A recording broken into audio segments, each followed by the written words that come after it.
কয়েকদিন যাবৎ কিন্তু মানে বৃষ্টি হচ্ছে, আপনারা দেখেছেন।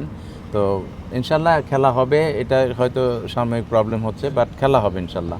মাঠ কিন্তু সুন্দর, শুধু বোলিং রান আপটা যেখানে আছে, বলারের রান আপটার জায়গায় একটু প্রবলেম আছে, সেই জন্য আমরা কোনো রিস্ক নেইনি। কারণ আমাদের এখানে যারা খেলছে সবাই কিন্তু জাতীয় দলের অনেক খেলোয়াড় আছে এবং তাদের ব্যাপারে কোনো রিস্ক নেওয়া আমাদের ঠিক হবে না। সুতরাং আমরা এই রিস্কটা নেইনি। হয়তো মানে অনেক আগে আমরা দেখতাম যে এরকম এই এই অবস্থায় খেলাটা কোনো ব্যাপার ছিল না, কিন্তু আমরা খেলোয়াড়দের ব্যাপারে মানে অনেকে মানে রিস্কটা নেওয়ার আমরা সমীচীন মনে করছি না, বিধায় কিন্তু একটু ডিলে করছি। অবশ্যই চ্যালেঞ্জ, সেই চ্যালেঞ্জটা আমরা গ্রহণ করেছি। ইনশাল্লাহ বৃষ্টি না হলে প্রত্যেকটা জায়গায় সুষ্ঠু সুন্দরভাবে লিগের খেলা অনুষ্ঠিত হবে ইনশাল্লাহ। সব মাঠে আমরা পর্যাপ্ত ফ্যাসিলিটিস দিয়েছি, যা যা দরকার মাঠে সব কিছু এনশিওর করেছি আলহামদুলিল্লাহ।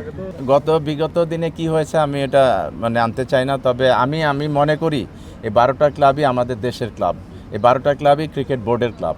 সুতরাং এখানে আমি তখন বেশি খুশি হব যখন 11 নম্বর 12 নম্বর টিম 1 নম্বর টিমকে হারিয়ে দেবে, তখন আমরা বলবো যে আমরা সাকসেসফুল। কারণ হলো আমরা মনে করি যে ওই ক্লাবগুলি যদি ভালো খেলে তাহলে বাংলাদেশের ক্রিকেটটা আরও এগিয়ে যাবে। কারণ champion team, runners up team বা টপ লেভেলের টিমগুলি যেভাবে টিম করে প্লেয়ারদের নিয়ে, ভালো ভালো খেলোয়াড়দের নিয়ে, ওই রকম কিন্তু ওই 8 নম্বর 10 নম্বর টিম করে না। সুতরাং তারা যদি ভালো করে আমরা সবচেয়ে বেশি খুশি হব। এবং এখানে আম্পায়ারিংয়ের ক্ষেত্রে আমি বলে দিই, আগে কি হয়েছে জানি না, তবে এখন কোনো ধরনের অভিযোগ আপনি পাবেন না, নিশ্চিন্ত। এটা আমি শতভাগ মানে গ্যারান্টি দিতে পারি। কারণ আম্পায়ারিংটা এমন একটা জিনিস যেটা আম্পায়ার বা বিচারক যে হয় সেটা কিন্তু আল্লাহর তরফ থেকে আসে, সে কিন্তু এখন বিচারক।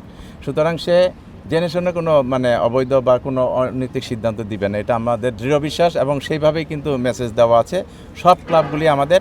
আমরা চাই ক্রিকেটের অগ্রগতি, ক্রিকেট যাতে আরও এগিয়ে যায়, সেটা এগিয়ে নেওয়ার ক্ষেত্রে কিন্তু এই যে মাঠে খেলাগুলি যাতে ফেয়ার হয়, সুন্দর হয়, আকর্ষণীয় হয়, সেটার ব্যবস্থা আমরা করবো ইনশাআল্লাহ।